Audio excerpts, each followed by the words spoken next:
আসসালামু আলাইকুম। জারাস কিচেনে আপনাদের সবাইকে স্বাগতম। আজকে আমি নতুন একটা আইটেম নিয়ে আসলাম, যেটা হচ্ছে কলা মাখানো। শুরুতেই আমরা কলাগুলোকে সুন্দর করে ধুয়ে কেটে প্রসেসিং করে নিব। কলাগুলোকে ধুয়ে ছিলে তারপরে সুন্দর করে কুচি কুচি করতে হবে।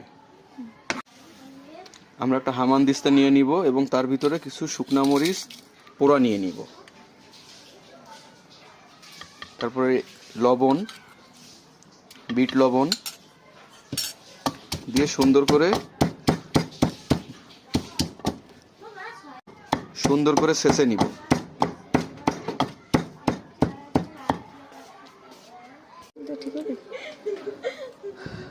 বিট লবণ মরিচ গুঁড়া হয়ে গেছে, এখন এর মধ্যে তেঁতুল দিয়ে দিব।